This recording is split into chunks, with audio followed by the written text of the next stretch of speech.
Me llamo José Manuel Gutiérrez, y si me escuchas ahora, si estás ahí del otro lado, necesito contarte lo que me hicieron mis propios sobrinos. Lo que me hicieron mientras yo estaba muriendo en esa cama de hospital. Porque hay traiciones que duelen más que cualquier enfermedad, más que cualquier dolor físico que puedas imaginar. Desperté después de un mes entero perdido en la oscuridad, flotando entre la vida y la muerte. Las luces del hospital me lastimaban los ojos como si fuera la primera vez que los abría. El olor a desinfectante, las voces lejanas, el pitido constante de esas máquinas. Todo me llegaba como desde muy lejos, como si estuviera saliendo de un pozo muy profundo. Carmen, la enfermera que me cuidó durante todo ese tiempo, me sonreía con esa dulzura que tienen las mujeres de nuestro pueblo. Una mujer buena, de esas que quedan pocas. Me contó después que los doctores ya no tenían esperanzas, que mi corazón se había detenido 2 veces durante la primera semana. Don José, me decía mientras me ayudaba a incorporarme, usted es un milagro caminando. San Judas Tadeo debe tenerlo muy presente en sus oraciones. Pero había algo en su mirada, algo que me inquietaba. Esa forma de evitar mis ojos cuando le preguntaba por mi rancho, por mis tierras, por todo lo que había dejado en el paraíso. Sus sobrinos vinieron varias veces, me decía con voz suave, casi susurrando. Rodrigo y Diego. Se veían muy preocupados por usted, don José. Trajeron papeles, dijeron que necesitaban documentos para pagar los gastos del hospital. Documentos. Esa palabra me dio vueltas en la cabeza durante días. ¿Qué documentos? Yo tenía todo guardado en la caja fuerte de mi casa, junto con las escrituras de la propiedad, los testamentos, todo lo que mi abuelo Eulogio me había dejado con tanto cuidado.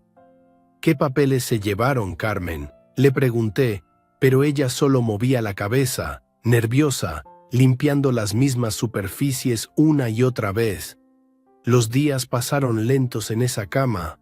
Me dolía todo el cuerpo, como si me hubieran golpeado con palos durante horas. Pero lo que más me dolía era esa sensación extraña en el pecho, esa angustia que no venía del corazón enfermo, sino de algo más profundo. Algo que no podía explicar, pero que me tenía despierto por las noches, mirando el techo blanco del hospital y preguntándome qué estaba pasando en mi casa. Por las ventanas podía ver las montañas de Michoacán, esas montañas que conocía desde niño, donde había corrido descalzo detrás de mi abuelo aprendiendo los secretos de la tierra. Cada tarde, cuando el sol se ponía detrás de los cerros, yo pensaba en mi rancho El Paraíso, en mis vacas, en los árboles de aguacate que había plantado con mis propias manos hace 15 años. Pensaba en la casa donde había nacido, donde había crecido, donde había planeado morir en paz. Carmen me ayudaba a caminar por los pasillos cuando ya me sentía un poco más fuerte. Mis piernas temblaban como las de un recién nacido, pero cada día podía dar unos pasos más. Pronto podrá irse a casa, don José, me decía. Los doctores están sorprendidos de su recuperación. Es usted muy fuerte. Fuerte. Sí, siempre me habían dicho que era fuerte.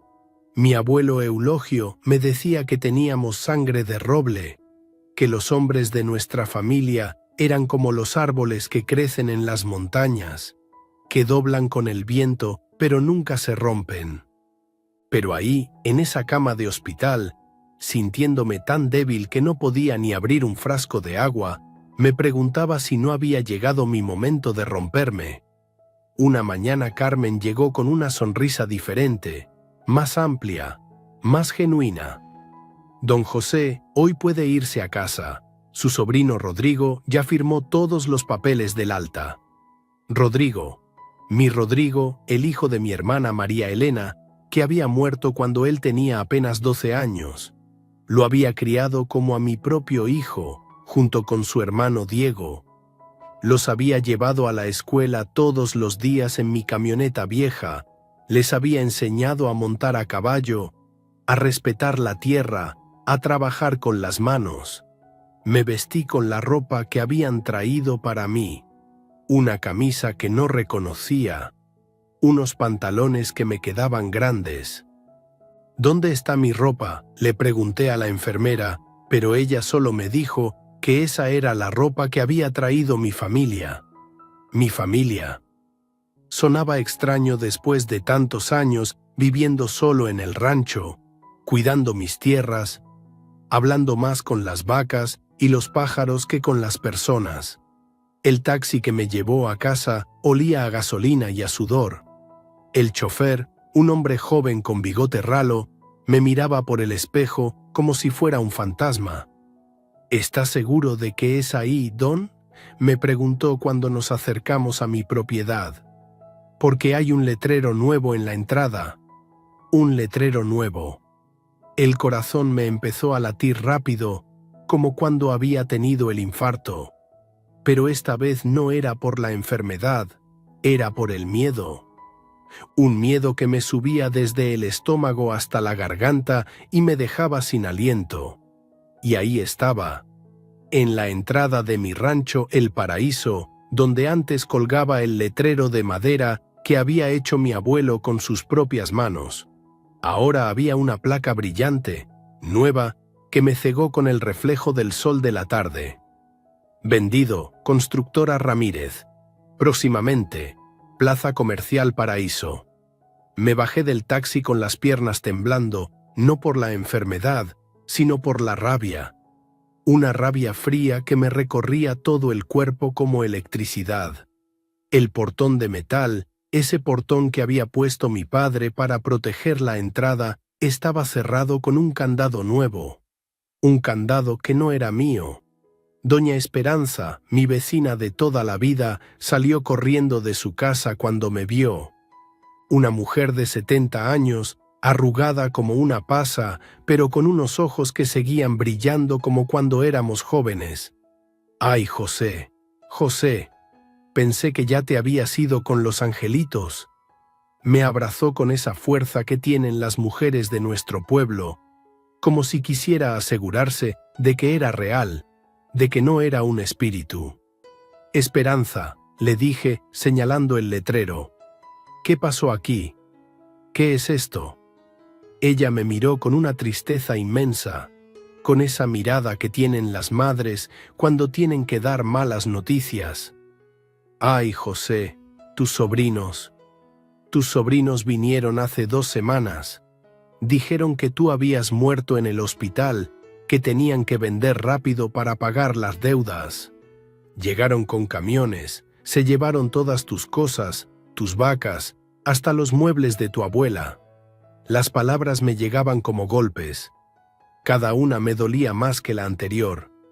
Pero yo estoy vivo, Esperanza. Estoy aquí. Lo sé, hijo, lo sé. Pero ellos trajeron papeles con sellos y firmas. Y José, los vi después, a los muchachos.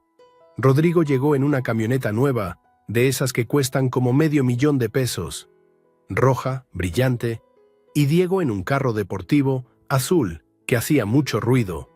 Se veían muy contentos, muy alegres. Contentos, alegres. Mientras yo luchaba por mi vida en un hospital, mientras los doctores pensaban que no iba a despertar nunca, ellos estaban contentos. Habían vendido mi vida, mi historia, todo lo que era yo, y estaban contentos. Don Remedios, el esposo de Esperanza, se acercó caminando despacio, apoyándose en su bastón. Un hombre bueno, honesto, que había sido mi amigo desde la infancia. José, me dijo con voz grave, los muchachos dijeron que habías hecho testamento antes de morirte, que todo era legal. Pero yo conozco tu letra, hermano, y las firmas de esos papeles no eran tuyas, no eran mías. Por supuesto que no eran mías. Yo nunca habría vendido el paraíso, jamás. Esa tierra era más que mi casa, era mi alma, era la memoria de mi familia, era todo lo que mi abuelo Eulogio había cuidado durante 70 años y me había dejado para que yo siguiera cuidando.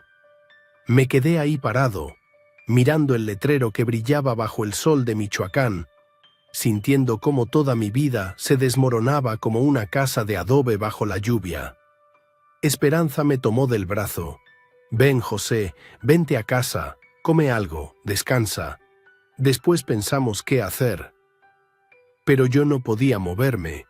Era como si hubiera echado raíces ahí mismo, frente a la entrada de mi rancho, que ya no era mi rancho.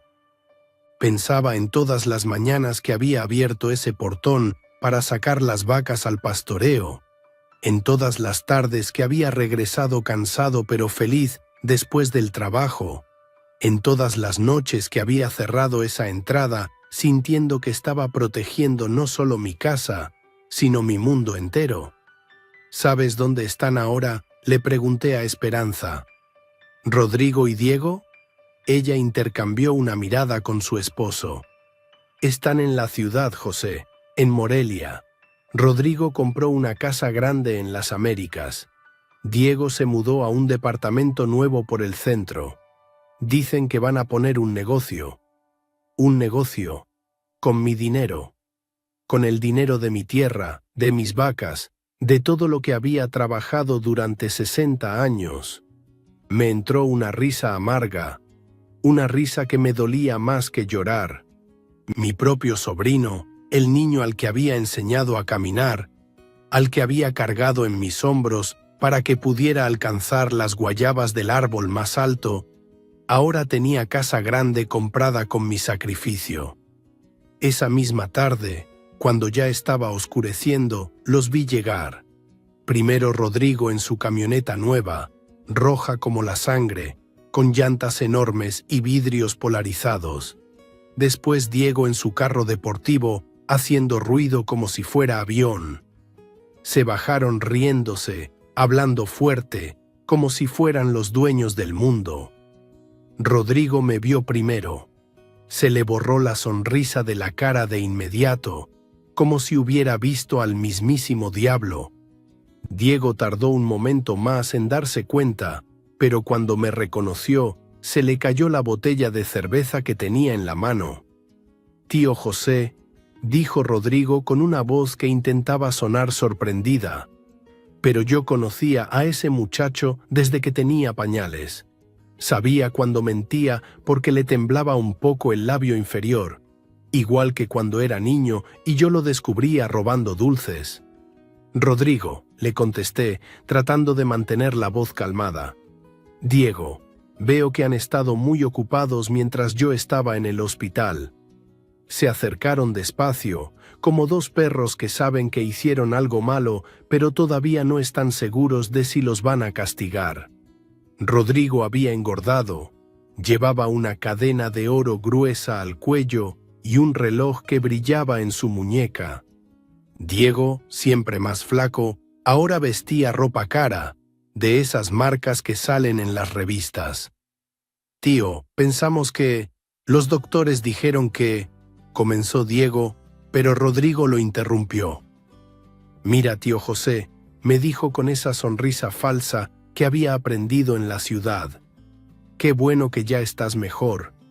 Pero la verdad es que tú ya casi te morías, ¿no? El doctor Martínez nos dijo que no había esperanzas. Nosotros solo tratamos de salvar lo que pudimos antes de que se perdiera todo». ¿Salvar? ¿Salvar lo que pudimos? Los miré a los dos, a estos muchachos que había criado como hijos, que habían comido en mi mesa durante años, que habían dormido en mi casa cada vez que tenían problemas con sus novias o con el trabajo, y ahora me decían que habían vendido mi vida para salvar algo. «¿Y qué fue lo que salvaron?», les pregunté. «Porque veo que ustedes se salvaron muy bien. Carros nuevos, ropa nueva, casas nuevas. ¿Pero qué salvaron para mí?». Diego bajó la mirada, pero Rodrigo me siguió mirando a los ojos con esa dureza que no le conocía.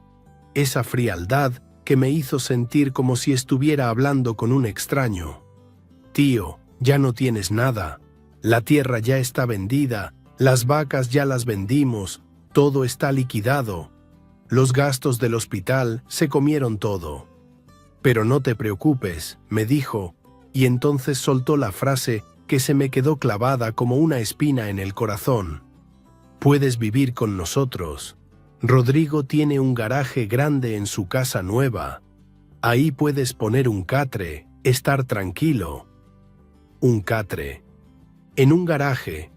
Yo, José Manuel Gutiérrez, que había trabajado esta tierra durante 60 años, que había nacido y crecido en estas montañas, que había cuidado cada árbol, cada animal, cada piedra de este lugar como si fuera sagrado.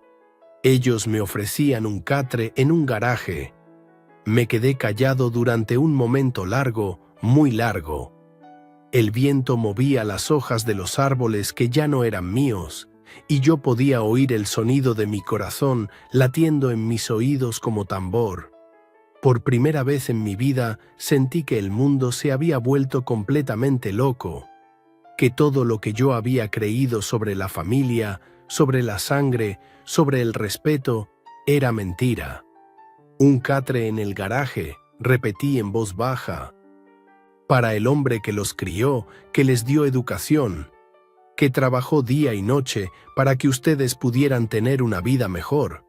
Rodrigo se encogió de hombros como si fuera lo más normal del mundo. Así es la vida, tío. Los viejos se mueren, los jóvenes siguen adelante. Al menos tendrás techo y comida. Techo y comida. Como si fuera un perro viejo al que dan las sobras por lástima. Esa noche no pude dormir en la cama que me prestó Esperanza. Me quedé sentado en una silla junto a la ventana, mirando hacia mi rancho en la oscuridad, y los recuerdos empezaron a llegar como olas, uno tras otro, hasta que me dolió el pecho más que cuando tuve el infarto. Recordé el día que llegaron a mi casa. Rodrigo tenía 12 años, Diego apenas 10. Mi hermana María Elena había muerto en un accidente de carro en la carretera a Pátzcuaro, y su esposo Francisco se había matado tomando apenas 6 meses después. Los niños no tenían a nadie más. Yo era soltero, vivía solo en el rancho con mis vacas y mis recuerdos. Pero cuando vi a esos 2 muchachitos parados en mi puerta con sus ojitos rojos de tanto llorar, supe que mi vida había cambiado para siempre. ¿Van a vivir aquí con el tío José?, les pregunté esa primera noche, mientras cenábamos frijoles con tortillas en la mesa de madera que había hecho mi abuelo. Rodrigo, siempre el más serio, asintió sin hablar. Diego, todavía tan pequeño, me preguntó si podía dormir con la luz prendida porque tenía miedo. Los siguientes años fueron los más duros de mi vida, pero también los más llenos. Tenía que levantarme a las 4 de la mañana para ordeñar las vacas, preparar el desayuno, despertar a los niños, llevarlos a la escuela en mi camioneta vieja que se descomponía cada 3 días, después regresar a trabajar la tierra, recogerlos por la tarde, ayudarlos con las tareas, hacer la cena, acostarlos con cuentos. Era como ser papá y mamá al mismo tiempo. Recuerdo una tarde cuando Rodrigo tenía como 14 años. Lo encontré llorando detrás de la casa porque los niños de la escuela se burlaban de él por vivir con su tío, por no tener papás. Me senté a su lado en el suelo sin decir nada, hasta que se calmó un poco. «Tío José», me dijo con esa voz quebrada de los adolescentes, «¿por qué se murieron mis papás? ¿Por qué nosotros no podemos tener una familia normal?»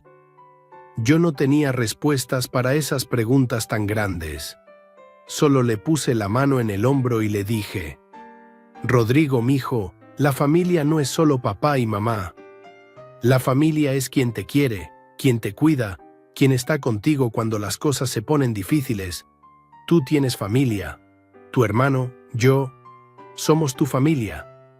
Diego era diferente, más alegre, más fácil de contentar, pero también más frágil. Cuando tenía pesadillas por las noches, se levantaba y se metía a mi cama como un gatito asustado. Yo lo dejaba, aunque me quedara sin espacio para dormir. Tío José, me susurraba en la oscuridad, cuéntame de cuando éramos ricos. Ricos. Los niños pensaban que antes habíamos sido ricos porque había fotos de mi abuelo Eulogio vestido con traje los domingos, porque la casa tenía cuartos grandes y techos altos. Yo les explicaba que nunca fuimos ricos de dinero, pero que teníamos algo mejor. Teníamos tierra, teníamos tradición, teníamos historia. Los sábados por la mañana eran especiales. Después del desayuno salíamos los tres a caminar por toda la propiedad. Yo les enseñaba cada árbol, cada cerca, cada piedra que tenía su historia. Les contaba cómo mi bisabuelo había llegado a estas tierras escapando de la revolución, cómo había construido la primera casa con sus propias manos, cómo había plantado los primeros aguacates que ahora daban fruto cada año. Miren este nogal, les decía, parándome debajo del árbol más grande del rancho. Este árbol lo plantó mi abuelo Eulogio cuando tenía la edad de ustedes. Miren qué grande está ahora. Así es la tierra, muchachos. Lo que plantas con amor y paciencia, crece y te da frutos durante toda la vida. Rodrigo siempre hacía preguntas inteligentes. Quería saber cómo funcionaba la irrigación, por qué las vacas necesitaban cierto tipo de pasto, cómo se sabía cuándo era el momento exacto para cosechar. Diego prefería los cuentos, las leyendas que mi abuelo me había contado a mí. Le gustaba especialmente la historia de cómo la tierra había sido sagrada para los purépechas mucho antes de que llegaran los españoles. ¿En serio había indios aquí, tío?, me preguntaba con los ojos muy abiertos, como si fuera la cosa más fascinante del mundo.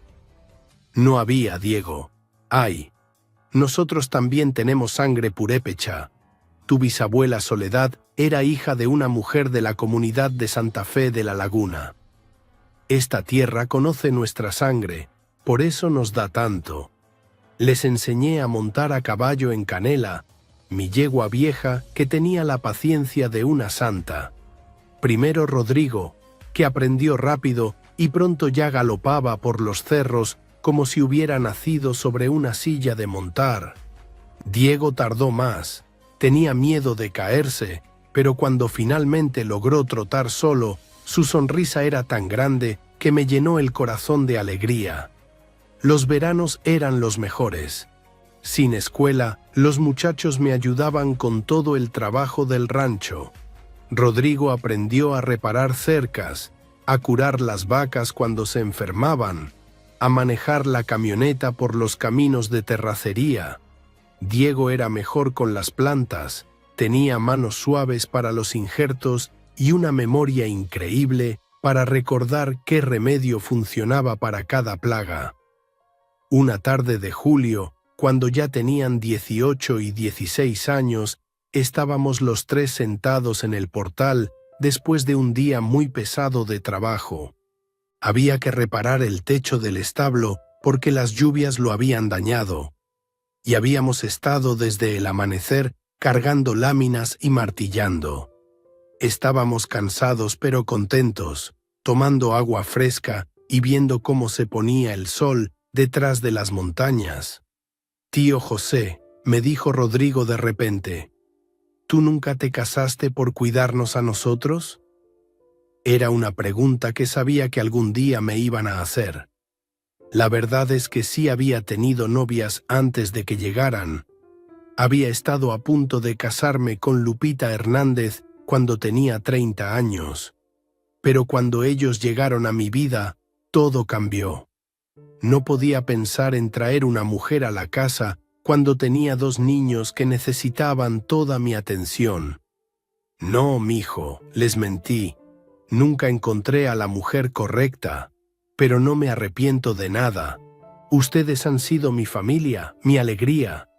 No cambiaría estos años por nada del mundo. Diego me abrazó con esa espontaneidad que siempre tuvo. Nosotros también te queremos, tío. Eres el mejor papá que podríamos haber tenido. Rodrigo asintió, más serio como siempre, pero vi cómo se le aguaron los ojos. Cuando tengamos nuestras familias, me dijo, vamos a seguir viniendo aquí. Este siempre va a ser nuestro hogar. Nuestro hogar. Esas palabras me sonaron tan verdaderas esa tarde, pero todo empezó a cambiar cuando se graduaron de la preparatoria. Rodrigo quería estudiar ingeniería en Morelia. Diego soñaba con ser contador. Yo vendí 10 vacas para pagar sus colegiaturas, sus libros, sus gastos de la ciudad. Cada mes mandaba dinero para que pudieran rentar un cuartito cerca de la universidad, para que comieran bien, para que no les faltara nada. Al principio venían cada fin de semana. Llegaban el viernes por la noche, cargados de historias de la ciudad, de sus clases, de sus nuevos amigos. Rodrigo me contaba sobre las máquinas que estaba aprendiendo a diseñar. Diego me explicaba las matemáticas complicadas que usaban los contadores. Yo los escuchaba con orgullo, sintiéndome feliz de que mis muchachos estuvieran aprendiendo cosas que yo nunca pude aprender. Pero poco a poco, los fines de semana se hicieron cada 2 semanas, después una vez al mes, después solo en ocasiones especiales. Cuando venían, ya no querían caminar por el rancho, ya no les interesaban las vacas ni los árboles. Se quedaban viendo la televisión o hablando por teléfono con sus amigos de la ciudad. Tío, me dijo Rodrigo un domingo por la mañana cuando tenía como 22 años. ¿No te parece que ya es hora de que vendas algunas tierras? Podrías tener dinero en el banco, vivir más tranquilo, sin tanto trabajo. Esa fue la primera vez que me habló de vender. Lo miré como si hubiera dicho una blasfemia. Rodrigo, esta tierra es nuestra historia. No se vende la historia, mijo. Pero tío, el mundo está cambiando. Ya nadie quiere ser ranchero. Nosotros vamos a tener trabajos en oficinas. Vamos a vivir en la ciudad. ¿Para qué mantener todo esto? ¿Para qué? Como si fuera una carga, como si todo lo que habíamos construido juntos, todo lo que les había enseñado, no significara nada. Diego era más sutil, pero yo empecé a notar que también había cambiado.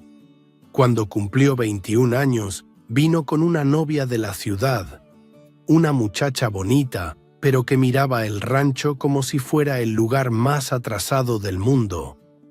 ¿Aquí no hay internet?, le preguntó a Diego mientras yo preparaba mole para celebrar su cumpleaños.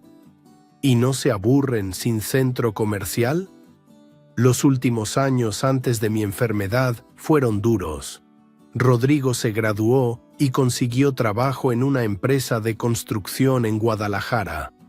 Diego terminó su carrera y se fue a trabajar a una oficina de contadores en Morelia. Venían cada vez menos, y cuando venían siempre era para pedirme dinero. Tío, necesito para el enganche de un departamento. Tío, mi novia quiere una boda grande. Tío, quiero poner un negocio con unos socios. Siempre necesitando, siempre pidiendo, pero nunca preguntando cómo estaba yo, cómo estaba el rancho, si necesitaba ayuda con algo. Vendí más vacas, empeñé algunas herramientas, hasta pedí un préstamo en el banco para ayudarlos. Porque eran mis muchachos, porque los había criado, porque pensaba que era mi obligación asegurarme de que tuvieran un buen futuro. Pero la gota que derramó el vaso fue hace 2 años, cuando Rodrigo llegó con unos papeles de abogado. Tío José, me dijo con esa sonrisa falsa que había aprendido en sus trabajos de la ciudad, necesito que me hagas una carta poder, por si algo te pasa, para que yo pueda manejar tus asuntos. ¿Qué asuntos?, le pregunté. Pues el rancho, las cuentas del banco, todo. Ya estás viejo, tío. Es mejor prevenir. Viejo. Tenía 65 años y todavía podía trabajar desde el amanecer hasta el anochecer. Todavía podía cargar costales de maíz, arreglar cercas, manejar tractores. Pero para él ya estaba viejo. Rodrigo, yo todavía estoy bien. Cuando necesite ayuda, te la pido. Se molestó. Ay, tío, no seas terco. Esto es normal. Todas las familias lo hacen. Solo es por seguridad. Insistió tanto, Diego lo apoyó tanto, que al final firmé una carta poder. Pero solo para emergencias, solo para cosas menores. Nunca pensé que la iban a usar para robarme.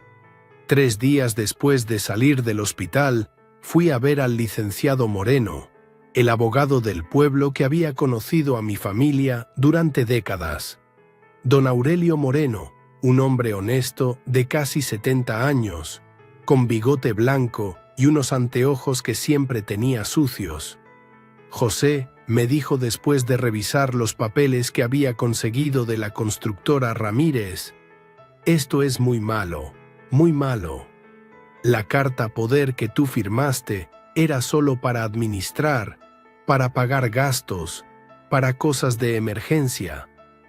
Pero no era para vender nada, mucho menos toda la propiedad. Entonces podemos cancelar la venta, ¿verdad? Don Aurelio me miró con esa tristeza que tienen los abogados cuando tienen que dar malas noticias. José, el problema es que ellos falsificaron documentos. Presentaron un testamento que dice que tú les dejaste todo antes de morir y un acta de defunción falsa. Todo está firmado y sellado ante notario. ¿Ante notario? ¿Cuál notario? El licenciado Fernández, de Morelia. Es conocido por ser flexible con los papeles, si me entiendes. Flexible. Corrupto, quería decir. ¿Y no se puede hacer nada? Podemos intentar, José, pero va a ser difícil, caro y va a tomar tiempo. Además, la constructora ya pagó, ya tiene los títulos, ya empezó los trámites para desarrollar el terreno. Van a pelear con todo lo que tengan. Salí de la oficina del licenciado Moreno sintiéndome más viejo de lo que me había sentido nunca. Por primera vez en mi vida entendí lo que significa la palabra traición de verdad. No es cuando te engañan extraños, no es cuando te roba alguien que no conoces. Traición es cuando las personas que más amas, las personas por las que has sacrificado todo, te clavan un puñal en la espalda mientras sonríen. Esa noche, sentado en la casa de Esperanza, mirando por la ventana hacia mi rancho, que ya no era mío, lloré como no había llorado desde que era niño. Lloré por todos esos años perdidos cuidando a 2 muchachos que me habían visto solo como una fuente de dinero. Lloré por mi hermana María Elena, que estaría revolcándose en su tumba si supiera lo que habían hecho sus hijos. Lloré por mi abuelo Eulogio, por toda la historia que se había perdido, por todas las generaciones futuras que nunca conocerían esta tierra. Pero sobre todo, lloré por mí mismo, por el viejo tonto que había creído que la sangre siempre es más espesa que el agua, que había confiado tanto en esos muchachos que no había visto las señales de lo que se venía. Si tú me escuchas ahora, si estás ahí del otro lado, dime, ¿cómo puede un hombre vivir sabiendo que todo su amor fue desperdiciado? ¿Cómo puede seguir adelante cuando descubre que sus propios hijos, aunque no fueran de su sangre, lo consideraban solo un obstáculo para su felicidad? A la mañana siguiente fui a buscar justicia. Esa palabra sonaba extraña en mi boca después de todo lo que había pasado, pero todavía tenía esperanza de que las cosas se pudieran arreglar. Todavía creía que en México, en nuestro Michoacán querido, la verdad pesaba más que el dinero. El juzgado de Uruapan quedaba a 1 hora en camión desde el pueblo. Esperanza me prestó dinero para el pasaje porque yo no tenía ni para eso. Me senté junto a la ventana viendo pasar los campos que conocía desde niño. Las milpas, los cerros, las casitas humildes donde vivía gente trabajadora como yo.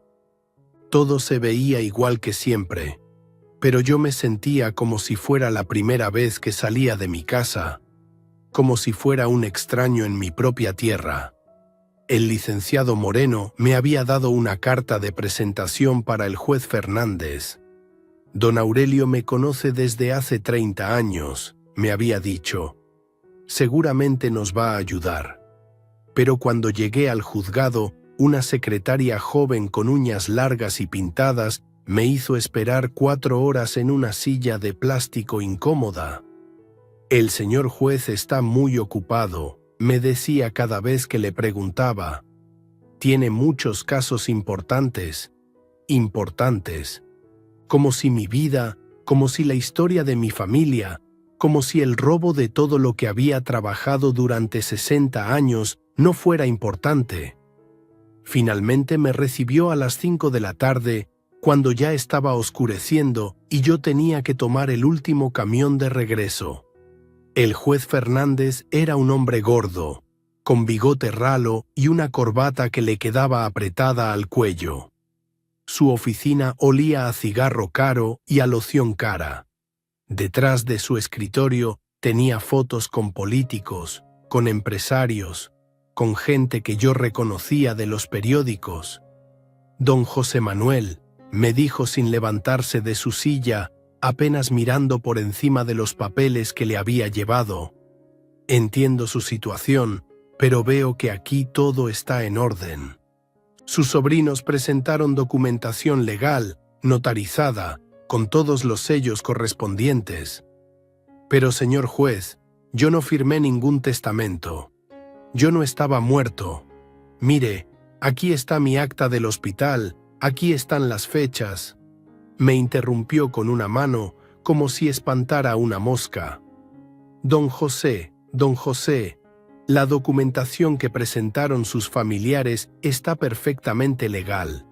El notario licenciado Hernández de Morelia revisó todo personalmente. Son documentos válidos ante la ley. Hernández, no Fernández como había dicho don Aurelio. Pero ya no importaba el nombre, el resultado era el mismo. Señor juez, por favor, revise bien los papeles.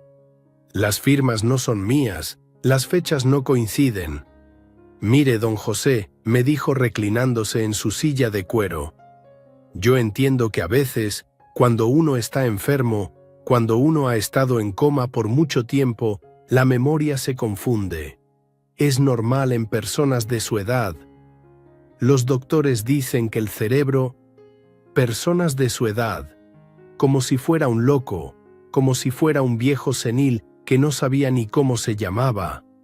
Sentí que la rabia me subía desde el estómago, pero me controlé.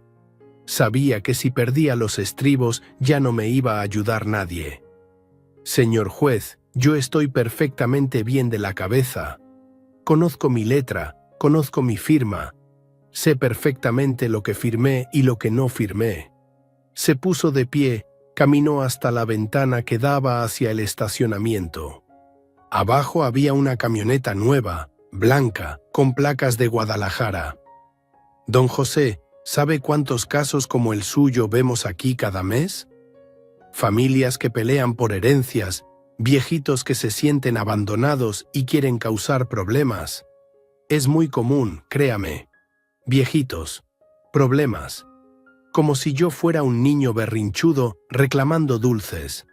Señor juez, no estoy causando problemas, estoy pidiendo justicia. Me robaron mi tierra, falsificaron documentos, me engañaron mientras estaba inconsciente en un hospital. Mire, don José, me dijo regresando a su escritorio. Yo le voy a dar un consejo de hombre mayor a hombre mayor. Sus sobrinos son gente educada, gente de bien, con trabajos respetables en la ciudad. Ellos no necesitan robarle nada a nadie. Si ellos dijeron que usted les dejó la propiedad, seguramente fue así. A veces uno firma papeles y después se le olvida. especialmente a cierta edad. Cierta edad. Otra vez con la edad. Yo tenía 65 años, no 90. Todavía podía pensar, todavía podía recordar cada detalle de mi vida desde que tenía 5 años. ¿Y si traigo testigos? Tengo vecinos que pueden confirmar que yo nunca dije que iba a vender, que mis sobrinos llegaron diciendo que yo había muerto. Don José, los testigos de vecinos no tienen el mismo peso legal que documentos notariados. La ley es muy clara en eso. Se levantó otra vez, esta vez caminando hacia la puerta. Mire, le sugiero que mejor se vaya a descansar, que disfrute sus últimos años en paz. Sus sobrinos me dijeron que le van a dar casa y comida. ¿No es eso mejor que estar peleando por cosas materiales a su edad? Sus sobrinos le dijeron. Ahí estaba la clave de todo. El juez ya había hablado con Rodrigo y Diego antes de que yo llegara. Ya tenía su versión de los hechos, ya había tomado su decisión. Yo solo era una molestia que había que quitar del camino. Señor juez, por favor. Don José, mi tiempo es muy valioso. Si gusta, puede contratar un abogado privado y presentar una demanda formal. Pero le adelanto que va a ser muy difícil ganar con la documentación que tienen sus sobrinos. Y muy caro también. Muy caro. Por supuesto que era muy caro. Yo no tenía dinero ni para el camión de regreso, mucho menos para pagar un abogado privado que peleara contra documentos falsificados y jueces corruptos. Salí del juzgado sintiendo que me habían golpeado con un martillo. El aire frío de la tarde me cortaba la cara, pero yo ni lo sentía. Caminé hasta la terminal de camiones como sonámbulo, pensando una y otra vez en las palabras del juez, en su manera de mirarme como si fuera basura, en cómo había mencionado a mis sobrinos como si fueran sus amigos. El camión de regreso iba lleno de trabajadores que volvían a sus pueblos después de un día de trabajo en la ciudad. Hombres cansados, con las manos sucias, con ropa de mezclilla gastada, pero con la dignidad que da el trabajo honesto. Los oía platicando de sus familias, de sus parcelas, de sus problemas pequeños pero reales. Y yo ahí sentado, sintiéndome como el más desgraciado de todos, porque ellos por lo menos tenían la certeza de que sus hijos los respetaban. Cuando llegué al pueblo ya era de noche. Esperanza me estaba esperando con una taza de café caliente y unos tacos de frijoles. ¿Cómo te fue, José? No pude contarle todo de inmediato. Me quedé ahí sentado, tomando el café despacio, tratando de encontrar las palabras para explicar que la justicia no existía, que todo estaba arreglado desde antes, que yo era como un ratón tratando de pelear contra gatos. No hay justicia, Esperanza, le dije finalmente. El juez ya tenía todo decidido antes de verme. Mis sobrinos llegaron antes que yo, le dijeron su versión y ya está. Ella me puso la mano en el hombro con esa ternura que tienen las mujeres buenas. José, ¿y no hay otros jueces? ¿No hay otras cortes? Sí, pero todo cuesta dinero, mucho dinero, y tiempo. Y mientras tanto, ellos ya vendieron, ya cobraron, ya se gastaron todo. Esa noche no pude dormir. Me quedé en el patio de Esperanza viendo las estrellas, las mismas estrellas que había visto desde niño, desde el portal de mi casa. Pensé en mi abuelo Eulogio, en cómo él había luchado toda su vida para conservar esas tierras, en cómo las había cuidado durante la Revolución, durante la Cristiada, durante todas las crisis que había vivido México. Y yo, en un mes de hospital, había perdido todo lo que él había protegido durante 70 años. 2 días después, aparecieron Rodrigo y Diego en la casa de Esperanza. Llegaron en sus carros nuevos, haciendo ruido, como si quisieran que todo el pueblo se diera cuenta de lo exitosos que eran. Esperanza me avisó desde la cocina. «José, ahí vienen tus sobrinos». Los recibí en el portal, tratando de mantener la dignidad. Pero ellos llegaron con una actitud diferente, más agresiva, más prepotente. Rodrigo traía una carpeta con papeles. Diego tenía cara de pocos amigos. «Tío José», me dijo Rodrigo sin siquiera saludarme bien, «nos enteramos de que fuiste al juzgado a causar problemas. Eso no nos gustó nada». «Problemas», la misma palabra que había usado el juez, como si buscar justicia fuera causar problemas. «Rodrigo, yo tengo derecho a pelear por lo que es mío». «¿Tuyo?» Diego soltó una risa fea, una risa que no le conocía. «Tío, ya no tienes nada. Todo está vendido, todo está legal. El juez Fernández ya revisó todo y dijo que estaba perfecto». Por supuesto que había dicho que estaba perfecto. Seguramente le habían pagado muy bien por decir eso. «Muchachos, ustedes saben que yo nunca firmé esos papeles. Ustedes saben que me robaron». Rodrigo abrió la carpeta y sacó unos documentos nuevos. «Mira, tío, esto es una solicitud de internamiento en el asilo San Vicente de Uruapan. Es un lugar muy bueno, muy limpio, para gente de tu edad que ya no puede cuidarse sola. Un asilo. Me querían meter en un asilo.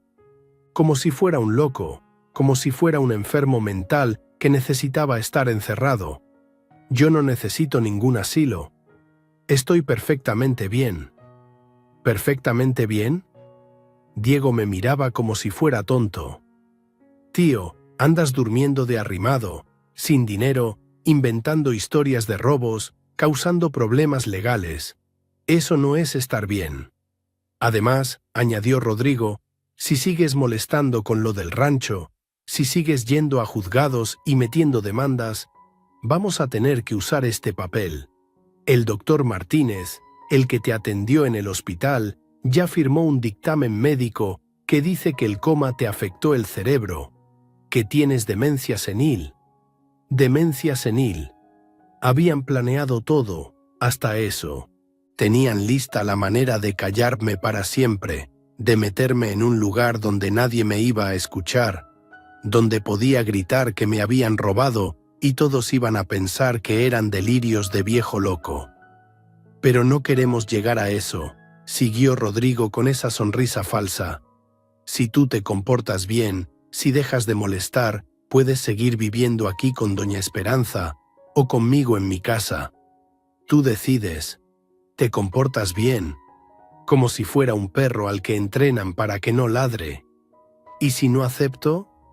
Los dos se miraron y vi en sus ojos algo que me heló la sangre. Ya no eran los niños que había criado, ya no eran mis muchachos. Eran dos extraños que me veían como un estorbo, como algo que había que quitar del camino. «Tío», me dijo Diego con una voz que intentaba sonar triste, pero que sonaba amenazante. «Tú ya estás viejo. Nadie te va a creer. Si insistes con esta historia loca de que te robamos, la gente va a pensar que perdiste la razón. Y los doctores también. Además», añadió Rodrigo, «piénsalo bien. ¿Qué vas a ganar peleando? Años en juzgados, gastando dinero que no tienes, sufriendo, amargándote. Nosotros ya gastamos el dinero de la venta, ya no se puede regresar. Mejor acepta la realidad y vive tranquilo tus últimos años». Tus últimos años. Como si ya estuviera con un pie en la tumba, como si solo me quedara esperar la muerte. Se fueron dejando los papeles del asilo sobre la mesa. Esperanza salió cuando oyó que arrancaron los carros. Me encontró sentado viendo esos documentos que eran como una sentencia de muerte. «José, ¿qué vas a hacer?» «No sé, Esperanza, no sé. Pero tenía que hacer algo». Al día siguiente fui a buscar a la constructora Ramírez en Morelia. La dirección estaba en los papeles que había visto en el juzgado. Tomé el camión muy temprano. Llegué a la ciudad cuando todavía había mucho tráfico de la mañana. La oficina de constructora Ramírez estaba en una zona rica de la ciudad, en un edificio nuevo con ventanas grandes y estacionamiento lleno de carros caros. En la recepción había una muchacha joven, muy arreglada, que me miró como si fuera un limosnero cuando le dije que quería hablar con el señor Ramírez. ¿Tiene cita?, me preguntó sin dejar de ver su teléfono celular. No, pero es muy importante. Es sobre la propiedad El Paraíso que compraron en... Sin cita no se puede, me interrumpió. El ingeniero Ramírez está muy ocupado gastándose mi dinero, pensé. Por favor, señorita, solo necesito 5 minutos. Es sobre un problema con los papeles de venta. Me miró como si fuera una cucaracha. Mire, señor, si tiene problemas legales, hable con su abogado. Aquí no podemos atender ese tipo de asuntos. Me quedé parado ahí como tonto, sin saber qué hacer. Otros clientes llegaban y salían, gente bien vestida, gente importante. Y yo ahí, con mi ropa vieja, con mis zapatos gastados, sintiéndome cada vez más pequeño. Pero entonces tuve suerte. Un hombre grande, robusto, con camisa cara y un reloj de oro salió de una oficina. Lo reconocí por una foto que había visto en el periódico. Era Ramírez. «Señor Ramírez», le grité desde la recepción. «Ingeniero Ramírez».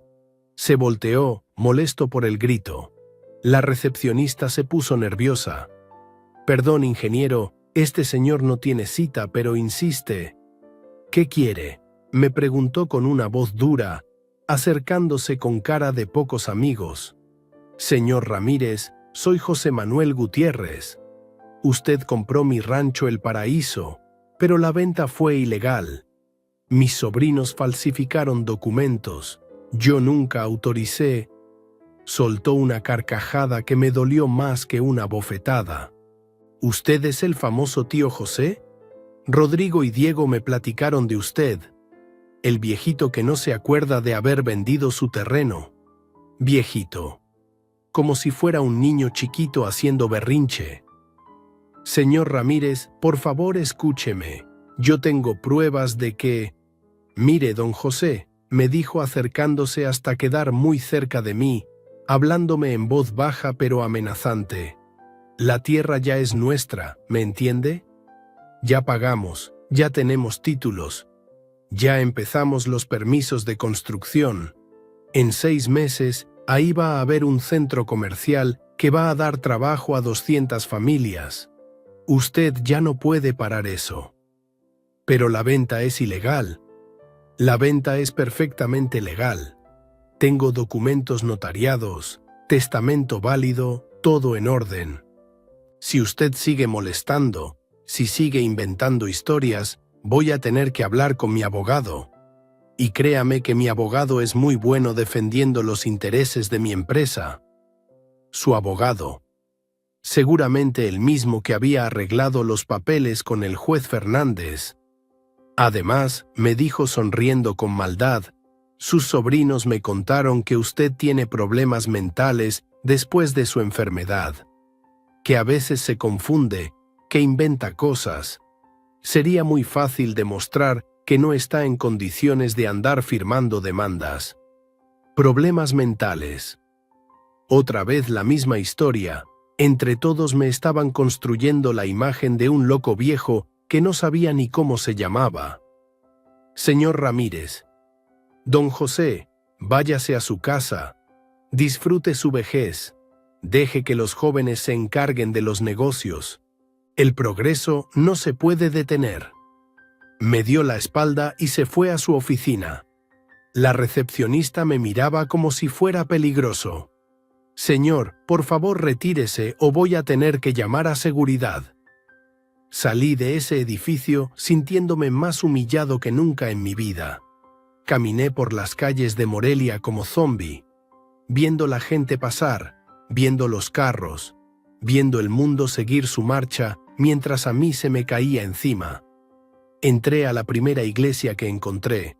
Era la iglesia de San Francisco, una iglesia vieja, con santos de madera y olor a incienso. Me senté en una banca del fondo y por primera vez en muchos años lloré delante de Dios.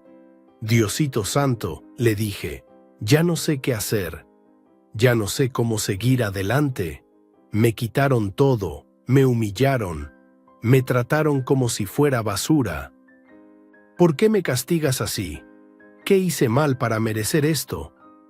No hubo respuesta, solo el silencio de la iglesia y el ruido lejano del tráfico de la ciudad.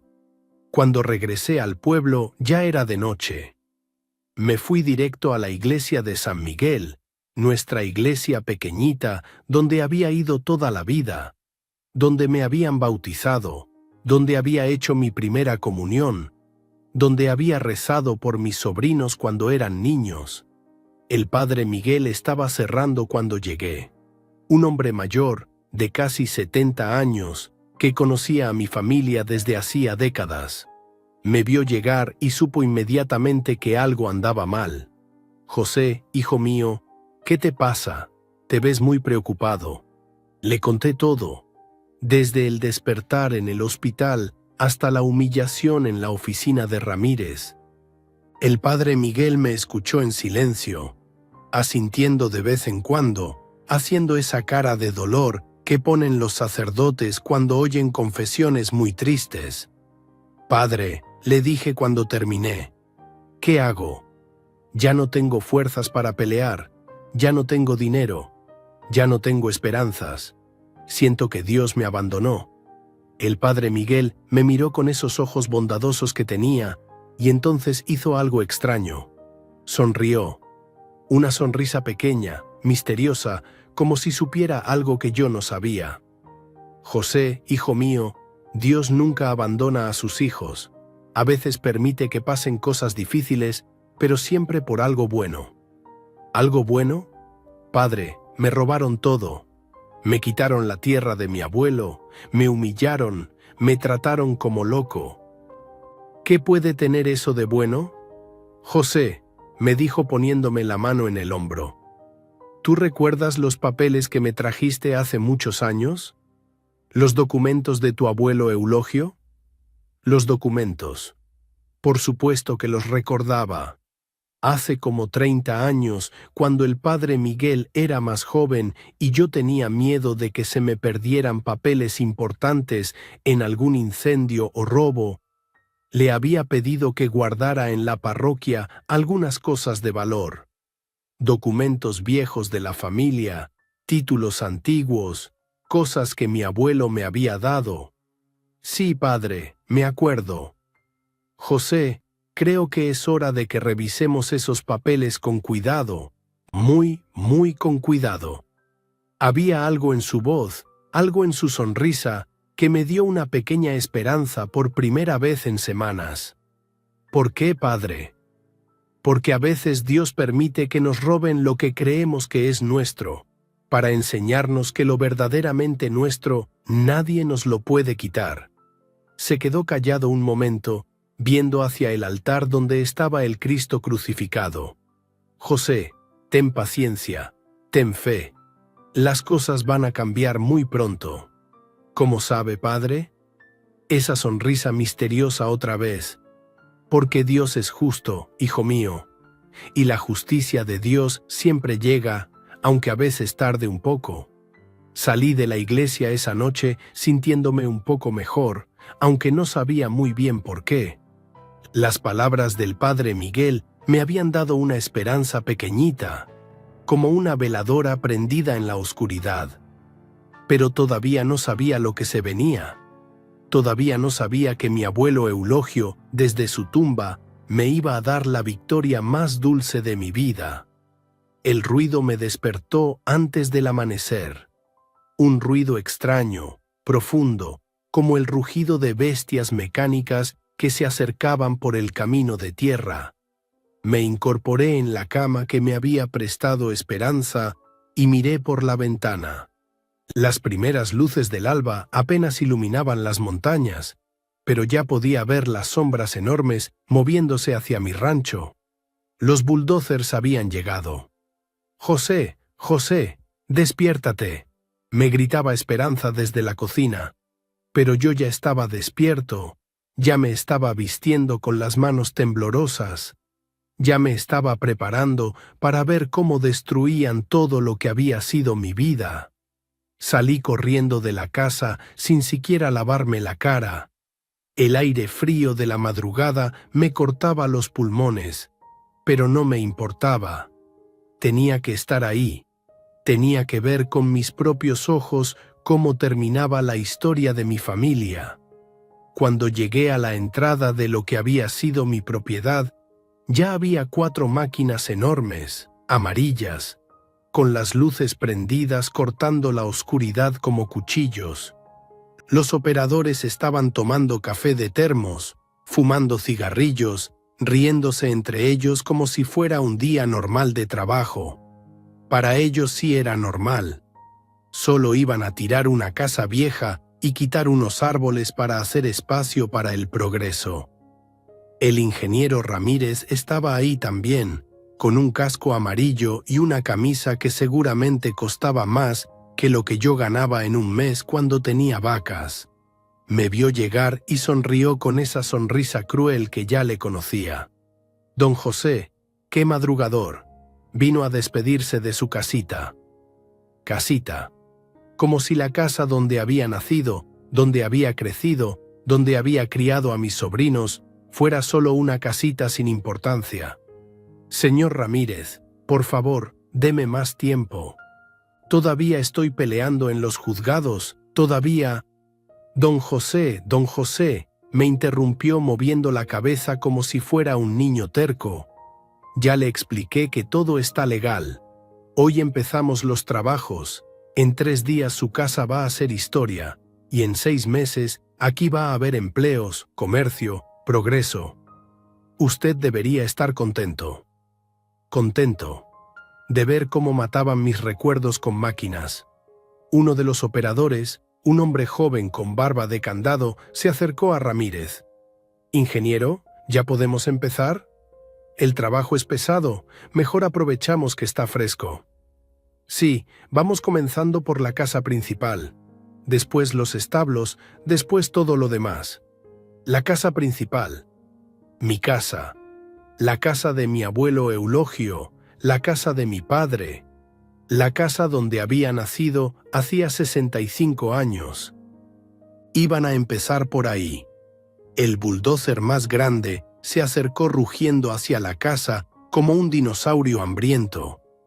Yo me quedé parado junto a la cerca, agarrando los alambres con tanta fuerza que se me enterraron en las palmas, viendo cómo levantaba la pala mecánica hacia el portal donde había pasado tantas tardes con mis sobrinos cuando eran niños. Pero entonces pasó algo extraño. Apareció una camioneta blanca por el camino, una camioneta del gobierno con logos y números oficiales. Se detuvo junto a nosotros, levantando una nube de polvo. El ingeniero Ramírez frunció el ceño. ¿Quién es este ahora? De la camioneta bajó un hombre delgado, moreno, con uniforme caqui y una carpeta gruesa bajo el brazo. Tenía cara seria, cara de funcionario que conoce su trabajo. Se acercó directamente a Ramírez. ¿Usted es el ingeniero Ramírez de Constructora Ramírez? Sí, soy yo. ¿Quién pregunta? Inspector González, de la Comisión Nacional para el Desarrollo de los Pueblos Indígenas. Tengo una orden de suspensión inmediata de trabajos en este terreno. ¿Suspensión? ¿Pueblos indígenas? No entendía nada, pero sentí como si el corazón se me fuera a salir del pecho. Ramírez se puso rojo de la rabia. ¿Suspensión? ¿De qué habla? Este terreno es mío. Tengo todos los papeles en regla, todos los permisos. No, ingeniero, le dijo el inspector González con una voz muy calmada, muy segura. Este terreno no es suyo. Esta tierra pertenece a la comunidad purépecha de Santa Fe de la Laguna desde tiempos inmemoriales.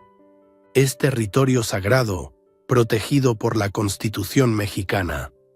Territorio sagrado. Comunidad purépecha.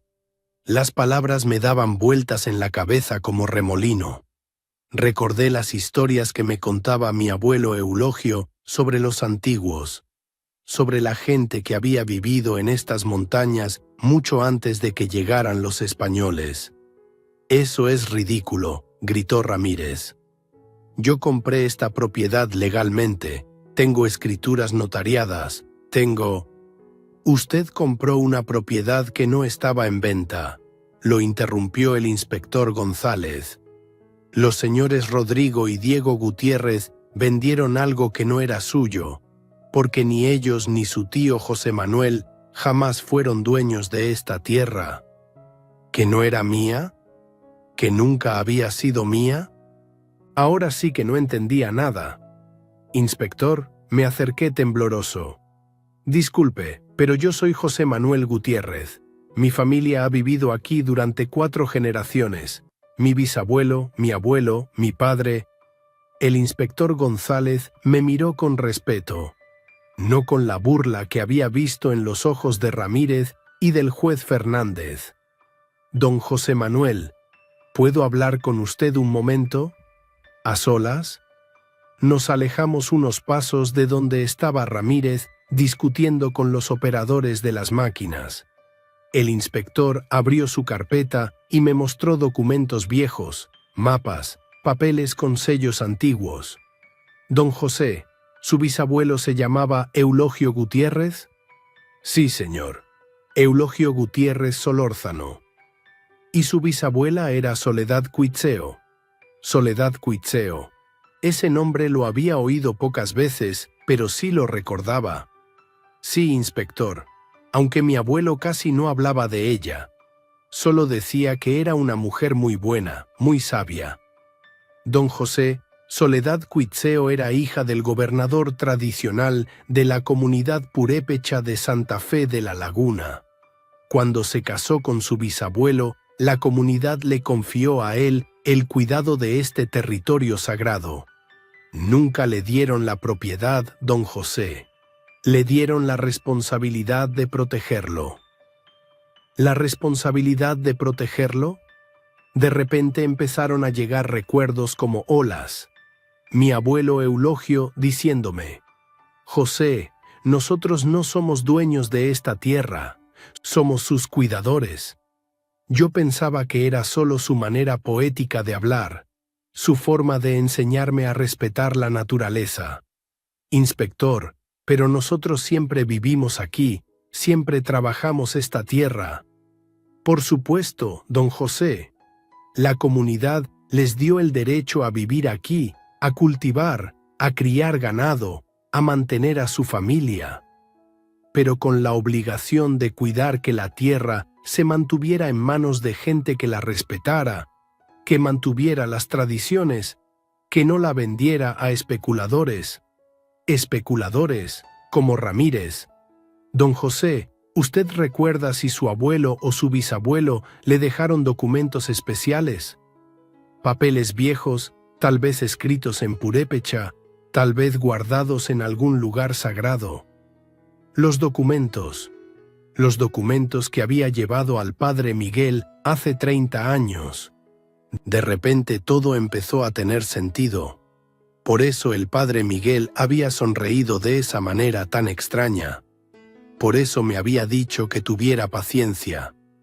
«Inspector, yo tengo algunos papeles guardados en la parroquia de San Miguel, documentos que mi abuelo me dejó, pero que nunca pude leer bien porque están escritos en una lengua que no entiendo». Los ojos del inspector González se iluminaron. «¿Podríamos ir a verlos ahora mismo, don José?» «Sí, sí, por supuesto». Mientras caminábamos hacia el pueblo, el inspector me fue explicando: «Don José, hace 6 meses recibimos una denuncia anónima de que estaban vendiendo territorio sagrado purépecha sin autorización de la comunidad. Empezamos una investigación y descubrimos que esta tierra nunca había salido del régimen de protección comunal. ¿Una denuncia anónima? ¿Quién habría hecho eso? La venta que hicieron sus sobrinos es completamente ilegal, don José. No solo porque falsificaron su firma, sino porque ni usted ni ellos jamás tuvieron derecho a vender. La tierra pertenece a la comunidad, y solo la comunidad puede decidir qué hacer con ella. Llegamos a la iglesia y encontramos al padre Miguel barriendo el atrio. Cuando nos vio llegar, esa sonrisa misteriosa apareció otra vez en su cara. «Buenos días, inspector González», lo saludó como si lo conociera de toda la vida. «Buenos días, padre Miguel, venimos por los documentos». ¿Se conocían? ¿El padre Miguel ya sabía lo que estaba pasando? «Padre», le dije confundido, ¿usted ya sabía de todo esto? «José, hijo mío», me dijo riéndose suavemente, ¿quién crees que hizo la denuncia anónima cuando se enteró de que tus sobrinos andaban preguntando por escrituras de venta? El padre Miguel había sido quien denunció a mis sobrinos. El padre Miguel había sabido desde el principio que la tierra no era mía para vender. «¿Pero por qué no me dijo nada, padre?» «Porque tenía que esperar a que tú estuvieras listo, José. Tenía que esperar a que entendieras que a veces perdemos lo que creemos que es nuestro para descubrir lo que verdaderamente nos pertenece». Entramos a la sacristía y el padre Miguel abrió un baúl viejo de madera. Adentro había documentos amarillentos, mapas dibujados a mano, papeles con sellos muy antiguos. El inspector González los revisó con cuidado, con respeto, como quien maneja tesoros. «Don José, estos documentos son extraordinarios. Aquí está el acuerdo original entre su bisabuelo Eulogio y el Consejo de Ancianos de Santa Fe de la Laguna. Aquí está el mapa del territorio sagrado. Y aquí», levantó un papel muy viejo, casi transparente. «Aquí está el nombramiento de su familia como guardianes perpetuos de esta tierra. Guardianes perpetuos, no dueños. Guardianes. Inspector, ¿eso qué significa para mí? ¿Significa que puedo quedarme?» «Don José, significa mucho más que eso. Significa que usted tiene un cargo honorífico dentro de la comunidad purépecha. Significa que la tierra va a seguir bajo su cuidado, pero ahora con protección legal completa. Nadie la va a poder vender nunca. Nadie la va a poder tocar sin autorización de la comunidad». «¿Y mis sobrinos?» La cara del inspector se puso seria. «Sus sobrinos van a ser procesados por fraude, falsificación de documentos y venta ilegal de patrimonio cultural protegido. Es un delito federal muy grave, don José». Salimos de la iglesia y regresamos hacia el rancho. De lejos podíamos ver que las máquinas seguían ahí, pero paradas. Ramírez estaba gritándole a alguien por teléfono, caminando en círculos como animal enjaulado. Cuando nos vio llegar, se acercó corriendo. «Inspector, esto es un abuso. Yo tengo derechos adquiridos. Yo pagué un dineral por este terreno». «Ingeniero Ramírez», le dijo el inspector González con voz muy fría, «usted no tiene ningún derecho sobre territorio que nunca estuvo en venta. El dinero que pagó se lo robaron a usted tanto como le robaron la tierra a don José Manuel. Pero yo tengo documentos notariados». «Documentos falsos, ingeniero. Su abogado y el notario que usó van a ser investigados también. Y si encontramos que usted sabía que la documentación era fraudulenta, usted también va a responder ante la ley». Ramírez se puso pálido. «Yo no sabía nada. Los Gutiérrez me aseguraron que todo estaba legal, me mostraron papeles». «Entonces usted fue víctima de la misma estafa que don José Manuel», le dijo el inspector. «Le sugiero que contrate un buen abogado para recuperar su dinero de los verdaderos culpables». Una de las máquinas empezó a moverse, alejándose de mi casa. Después otra, después otra. En media hora, todas las bestias mecánicas se habían ido, dejando solo las huellas de sus llantas en la tierra que habían venido a destruir. Ramírez se fue también, maldiciendo entre dientes, hablando por teléfono con abogados, con bancos, con quién sabe quién más. Su sueño de centro comercial se había convertido en pesadilla.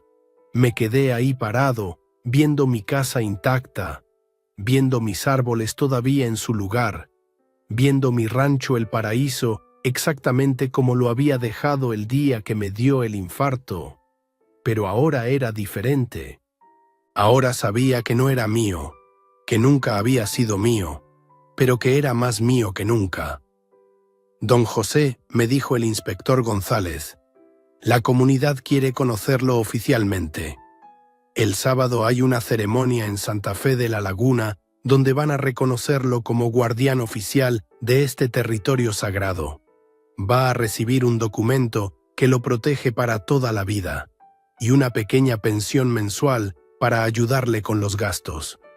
Una pensión, protección legal, reconocimiento oficial.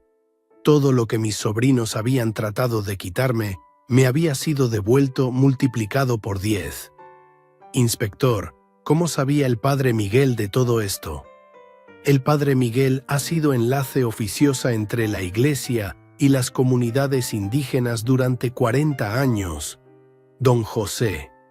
Cuando sus sobrinos empezaron a preguntar por documentos de venta, él se dio cuenta inmediatamente de que algo andaba mal. Revisó los papeles que usted le había dejado y se comunicó con nosotros. Esa tarde, sentado en el portal de mi casa, que había estado a punto de ser destruida, recordé las palabras de mi abuelo Eulogio. José, mijo, nosotros no somos dueños de esta tierra. Somos sus guardianes. La tierra no nos pertenece a nosotros. Nosotros le pertenecemos a ella. Cuánta razón tenía el viejo. Yo había pasado toda mi vida creyendo que era dueño del paraíso, cuando en realidad el paraíso era dueño de mí. Había pasado toda mi vida pensando que mis sobrinos me habían robado mi propiedad, cuando lo que realmente habían hecho era liberarme para entender la verdad. Esperanza llegó con un plato de pozole y una sonrisa más grande que las montañas. José, qué milagro tan grande. San Judas Tadeo sí te escuchó. San Judas Tadeo, mi abuelo Eulogio, el padre Miguel, la comunidad purépecha, el inspector González, todos habían sido instrumentos para que yo entendiera que las cosas más importantes de la vida no se pueden vender, no se pueden robar, no se pueden destruir con bulldozers. Esa noche llamaron a la puerta. Era don Remedios, agitado, con noticias frescas. José, José, acabo de ver pasar una patrulla hacia Morelia. Parece que ya fueron por tus sobrinos. Ya habían ido por Rodrigo y Diego. Después de tantos días sintiéndome derrotado, humillado, traicionado, por fin la justicia real, no la justicia corrupta del juez Fernández, había llegado a tocar a su puerta. No sentí alegría por su desgracia. Sentí tristeza, una tristeza profunda por dos muchachos que habían perdido su camino, que habían cambiado el amor y la tradición por dinero y carros nuevos. Pero también sentí paz, esa paz que viene cuando las cosas finalmente encuentran su lugar correcto en el mundo. Antes de dormir, salí una vez más al portal. Las estrellas brillaban igual que siempre sobre las montañas de Michoacán, pero ahora yo las veía con ojos diferentes.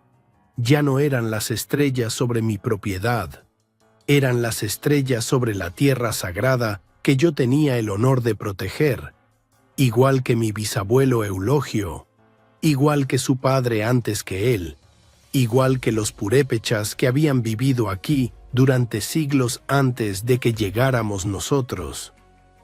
Gracias, abuelito, Le dije al viento que movía las hojas del nogal que él había plantado cuando era niño. Gracias por enseñarme que ser guardián es más importante que ser dueño. Y el viento me respondió con el susurro de las hojas, con el canto lejano de los grillos, con la música eterna de la tierra que nunca muere, que nunca se vende, que siempre encuentra la manera de proteger a quienes la aman de verdad. 3 días después del encuentro con el inspector González, Esperanza llegó corriendo a mi casa con el periódico en las manos. Sus ojos brillaban de emoción y no podía hablar de lo agitada que estaba. «José, José, tienes que ver esto», me gritaba mientras desplegaba el diario de Michoacán sobre la mesa de la cocina. Ahí estaba, en la primera plana. Constructora involucrada en fraude millonario. Detienen a sobrinos por venta ilegal de tierras sagradas. La foto mostraba a Rodrigo y Diego esposados, bajándose de una patrulla frente al juzgado de Uruapan. Ya no tenían esa sonrisa prepotente, esa actitud de dueños del mundo. Se veían pequeños, asustados, como 2 muchachos que finalmente habían entendido que las acciones tienen consecuencias. «Mira, José», me decía Esperanza señalando el texto. «Aquí dice que los arrestaron en sus casas de madrugada, que se llevaron las camionetas nuevas, los carros, todo lo que habían comprado con el dinero de la venta». Leí el artículo despacio, saboreando cada palabra como si fuera miel. La Procuraduría había actuado rápido una vez que el inspector González presentó su reporte. Los cargos eran graves: fraude equiparado, falsificación de documentos oficiales, usurpación de identidad y venta ilegal de patrimonio cultural protegido. Cada uno de esos delitos podía significar varios años de cárcel. El Ministerio Público informó que los vehículos adquiridos con el producto del ilícito han sido asegurados para garantizar la reparación del daño a las víctimas. Leyó Esperanza en voz alta. «José, ¿eso significa que van a vender sus carros para pagarte?» «Para pagarme». ¡Qué ironía más grande! Los carros que habían comprado con mi dinero ahora se iban a vender para regresarme algo de lo que me habían quitado. Aunque ya no lo necesitaba tanto como antes, porque ahora sabía que tenía algo mucho más valioso que dinero. Tenía propósito, tenía dignidad, tenía un lugar en el mundo. Esa misma tarde apareció don Aurelio Moreno en mi puerta. El viejo abogado traía una sonrisa que no le había visto en años y una carpeta llena de papeles oficiales. «José, amigo mío», me dijo abrazándome con ese cariño que tienen los hombres que han compartido muchas batallas. «Qué gusto me da verte victorioso. La justicia tardó, pero llegó». Me contó los detalles que no habían salido en el periódico. «Tus sobrinos trataron de defenderse, diciendo que creían que tenían derecho a vender, que tú les habías dado autorización verbal antes del coma. Pero cuando el inspector González presentó los documentos de la comunidad purépecha, cuando se demostró que la tierra nunca había sido propiedad privada, se les cayó toda su defensa». «¿Y el juez Fernández?», le pregunté, recordando la humillación que había sentido en su oficina. Don Aurelio sonrió con satisfacción. «Ah, el juez Fernández ya no es juez. Lo suspendieron cuando se descubrió que había recibido dinero de Constructora Ramírez para acelerar los trámites. Está siendo investigado por cohecho, tráfico de influencias y prevaricación». Cohecho, tráfico de influencias, prevaricación. Palabras elegantes para decir que era un corrupto que vendía la justicia al mejor postor. Me acordé de cómo me había mirado ese día, como si fuera basura, como si fuera un viejo loco. Ahora él era el que estaba enfrentando la justicia. ¿Y Ramírez? Ramírez está peor que todos, José. Su empresa está en bancarrota total. Resulta que este no era el primer fraude en el que se metía. Cuando empezaron a investigar sus otros proyectos, encontraron más irregularidades, más documentos falsificados, más terrenos comprados ilegalmente. Me contó que Constructora Ramírez había estado operando como una red de estafadores durante años. Compraban terrenos baratos con documentación dudosa, sobornaban funcionarios para obtener permisos, construían rápido y mal, y después desaparecían cuando empezaban los problemas. Mi caso había sido la gota que derramó el vaso. Los bancos le están cobrando todos los préstamos, José. Los inversionistas le están demandando. La Profeco lo está investigando por construcciones defectuosas. Ese hombre va a terminar en la cárcel y en la ruina total. Ruina total.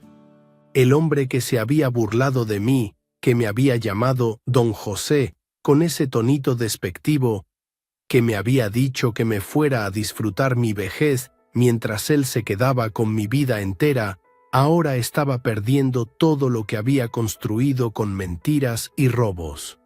Una semana después llegó el día más importante de estos últimos meses.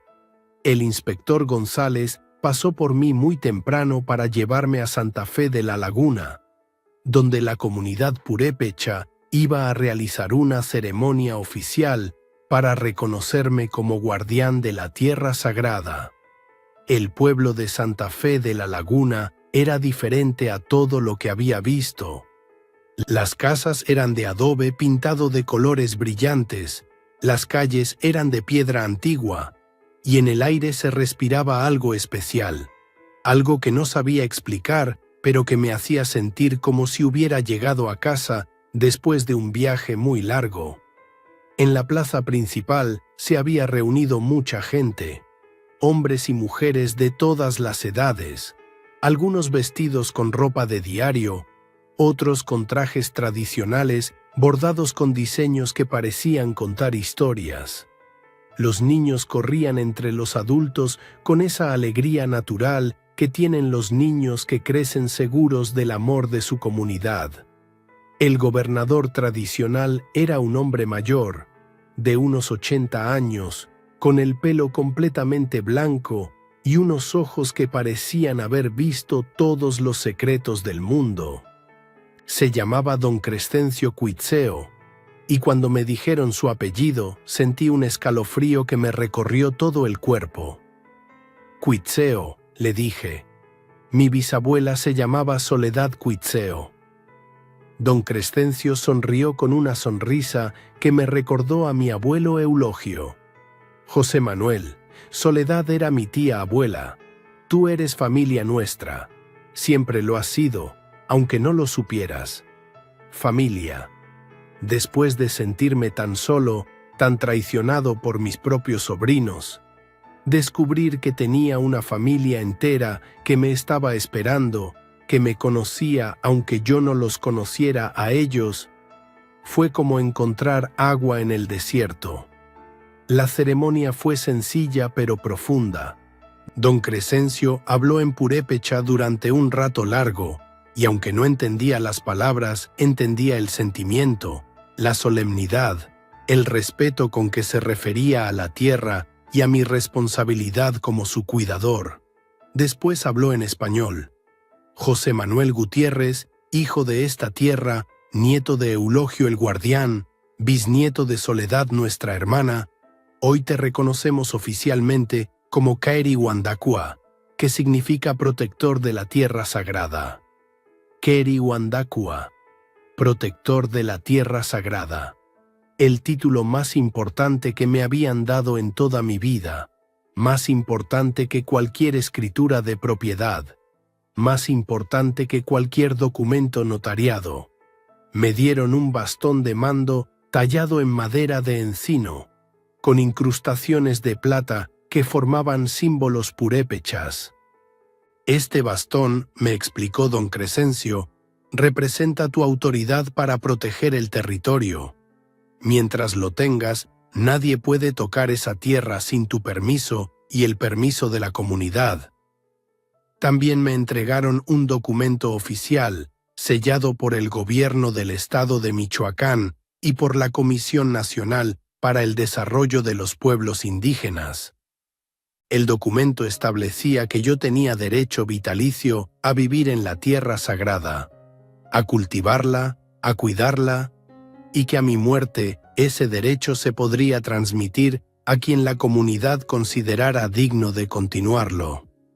Y José Manuel, añadió don Crescencio con esa sonrisa sabia, la comunidad ha decidido darte una ayuda mensual de 5,000 pesos para tus gastos personales y para el mantenimiento del territorio.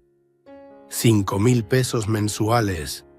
No era mucho dinero, pero era suficiente para vivir con dignidad, para no depender de nadie, para poder dedicar todo mi tiempo a cuidar la tierra como debía cuidarse.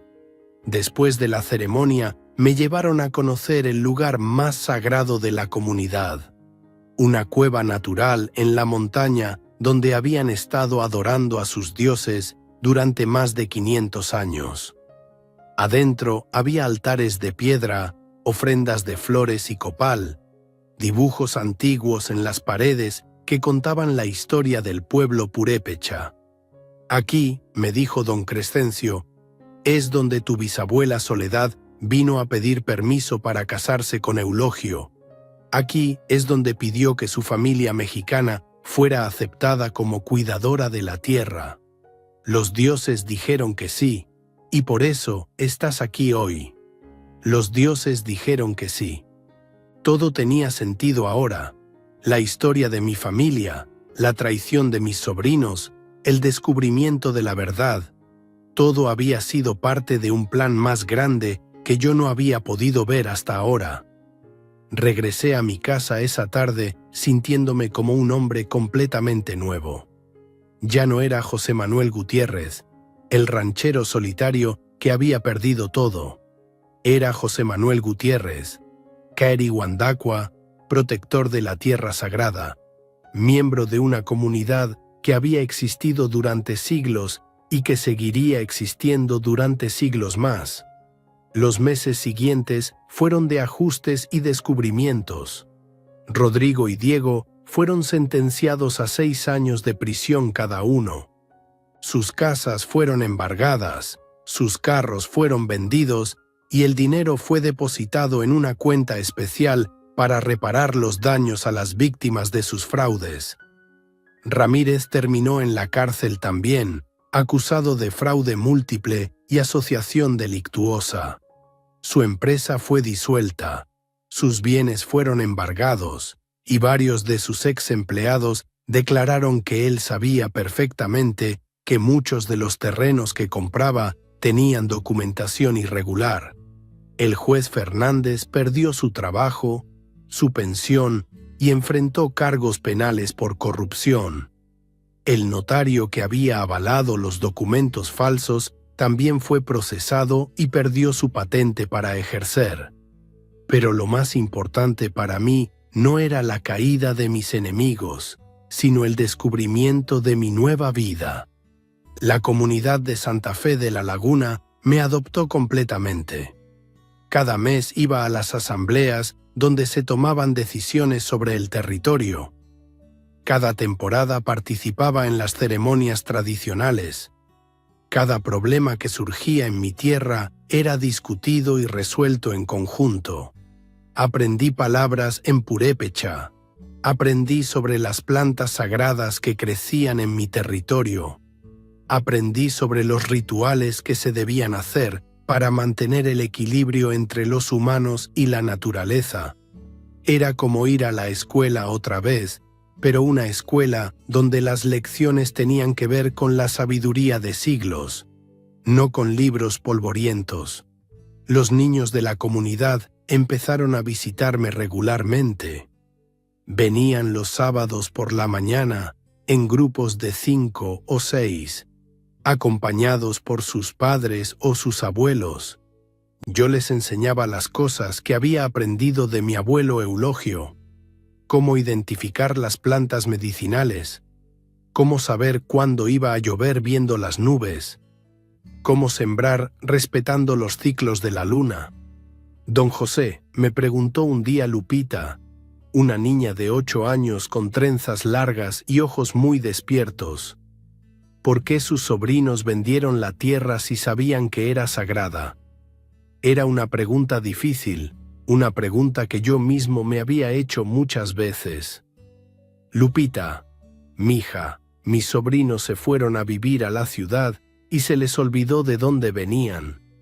Creyeron que el dinero era más importante que la tradición, que tener cosas nuevas era mejor que conservar las cosas viejas.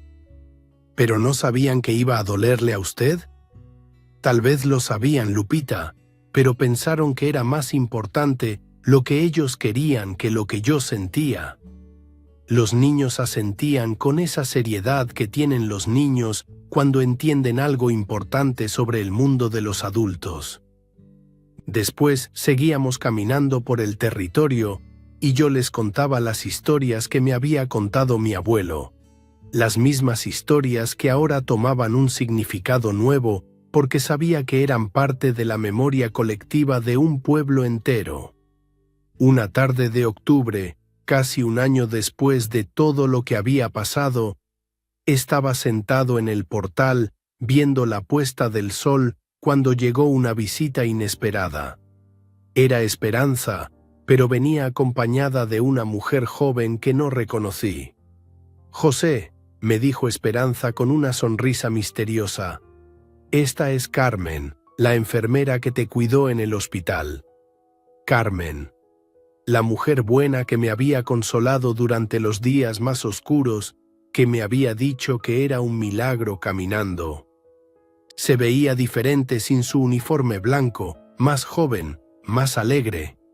«Don José», me dijo con esa voz suave que recordaba tan bien, «vine a visitarlo porque me enteré de todo lo que pasó. Qué alegría me da saber que al final las cosas salieron bien. Carmen, hija, qué gusto verte. ¿Cómo supiste dónde vivo?». Se rió con una risa musical. «Don José, todo el mundo en Uruapan conoce la historia del señor que recuperó sus tierras y ahora es guardián oficial de territorio sagrado. Usted es famoso». «Famoso». Yo que había vivido toda mi vida siendo nadie especial, ahora era famoso. Pero no por tener dinero o por ser poderoso, sino por haber defendido algo más grande que yo mismo. Carmen se quedó a cenar y mientras comíamos los tamales que había traído Esperanza, me contó que había dejado su trabajo en el hospital de Uruapan y ahora trabajaba como enfermera comunitaria en los pueblos de la región. Me di cuenta de que prefiero cuidar gente en sus casas, en sus comunidades, que en hospitales fríos llenos de máquinas. «Es más bonito así», le dije. «La gente se cura mejor cuando está rodeada de amor que cuando está rodeada de aparatos». Cuando se fue, Esperanza se quedó un rato más tomando café conmigo. «José, ¿te das cuenta de que esa muchacha vino hasta acá solo para verte?». «Esperanza, no empieces con tus ideas. Carmen es una buena mujer, pero yo ya estoy muy viejo para pensar en esas cosas». «¿Viejo? José, tienes 66 años, estás sano, tienes casa, tienes trabajo, tienes propósito en la vida. No estás viejo, estás en tu mejor momento». Tal vez Esperanza tenía razón. Tal vez la vida me había quitado una familia para darme la oportunidad de formar otra diferente. Una familia basada en el respeto y el cariño verdadero, no en la obligación de la sangre. Los domingos por la tarde se habían convertido en mi momento favorito de la semana. Después de la misa en San Miguel, los niños de la comunidad venían a mi casa para las clases del abuelo José, como les decían sus padres. Nos sentábamos bajo el nogal que había plantado mi bisabuelo Eulogio y yo les contaba historias. «Abuelo José», me dijo un día Juanito, un niño de 10 años con pecas en la nariz, «cuéntenos la historia de sus sobrinos malvados». «No eran malvados, Juanito. Eran muchachos que perdieron su camino. ¿Pero por qué se perdieron? Porque se olvidaron de que somos parte de algo más grande que nosotros mismos. Se olvidaron de que nuestros antepasados nos dieron esta tierra no para que la vendiéramos, sino para que la cuidáramos para las siguientes generaciones. ¿Como nosotros? Exactamente como ustedes.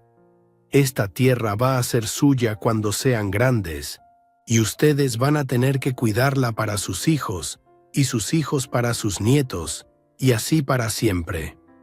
Los niños miraban alrededor con ojos nuevos, viendo los árboles, las montañas, el cielo como si fuera la primera vez. Y tal vez sí era la primera vez que los veían no como decoración, sino como una responsabilidad, como un tesoro que habían heredado y que tenían que transmitir intacto. «Abuelo José», me preguntó Rosita, la nieta de don Crescencio, «¿usted cree que sus sobrinos van a aprender en la cárcel?» «No lo sé, mija. Espero que sí. Espero que cuando salgan entiendan que el dinero se acaba, los carros se descomponen, las casas se caen, pero la tierra permanece para siempre. Y que ser guardián de algo eterno es más importante que ser dueño de algo temporal». Una tarde de diciembre, mientras preparaba café en la cocina, oí voces conocidas en el portal. Salí y me encontré con una sorpresa que me dejó sin habla. Ahí estaban Rodrigo y Diego, pero no como los había visto la última vez. No traían carros nuevos, no vestían ropa cara, no tenían esa actitud prepotente. Venían a pie, con ropa sencilla, con la cabeza gacha como perros arrepentidos. «Tío José», me dijo Rodrigo con una voz que ya no era la voz dura del hombre que me había ofrecido un catre en su garaje. «Vinimos a pedirle perdón». Perdón, la palabra que había estado esperando durante meses sin saber que la estaba esperando. «Rodrigo, Diego, ¿cómo están? ¿Cómo salieron de la cárcel?» «Nos dieron libertad condicional por buena conducta», me explicó Diego. «Hemos estado trabajando en un programa de rehabilitación, aprendiendo oficios, reflexionando sobre lo que hicimos. Se veían más delgados, más humildes, más parecidos a los muchachos que había criado. La cárcel les había quitado la arrogancia, pero tal vez les había devuelto algo de humanidad. Tío José», siguió Rodrigo, «sabemos que lo que hicimos no tiene perdón. Le robamos, lo traicionamos, lo humillamos después de todo lo que usted hizo por nosotros. No venimos a pedir que nos perdone porque sabemos que no lo merecemos. Solo venimos a decirle que ahora entendemos lo que perdimos». «¿Qué perdimos, tío?», añadió Diego con lágrimas en los ojos. «Perdimos al mejor hombre que conocimos en la vida. Perdimos a nuestro padre verdadero. Perdimos la oportunidad de ser dignos de su amor». Los miré durante un largo rato, a estos dos hombres que habían sido niños en mis brazos, que habían comido en mi mesa durante años, que habían dormido bajo mi techo sintiéndose seguros y amados. Ya no sentía coraje contra ellos. Solo sentía tristeza por todo el tiempo perdido, por todo el daño que se habían hecho a sí mismos creyendo que lastimándome a mí iban a ser más felices. «Muchachos», les dije finalmente, «siéntense. Vamos a platicar». Nos sentamos bajo el nogal de mi bisabuelo Eulogio, en el mismo lugar donde tantas tardes les había contado historias cuando eran niños. Pero ahora ellos eran los que tenían historias que contar. Me contaron sobre la cárcel, sobre cómo los primeros meses habían sido terribles porque otros prisioneros los odiaban por haber robado a un anciano.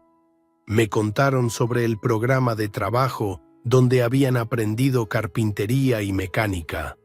Me contaron sobre las terapias psicológicas donde habían tenido que enfrentar lo que habían hecho. «Tío», me dijo Rodrigo, En la cárcel conocí a un señor que estaba ahí por haber matado a su hermano por una herencia. Me contó que había perdido 20 años de su vida odiándose a sí mismo por eso, y me dijo: «Muchacho, tú todavía puedes arreglar las cosas con tu tío. Yo ya no puedo arreglar nada con mi hermano porque está muerto». ¿Y qué piensan hacer ahora? Queremos trabajar, tío. Trabajar honestamente, ganar nuestro dinero con nuestras manos, reconstruir nuestras vidas desde cero.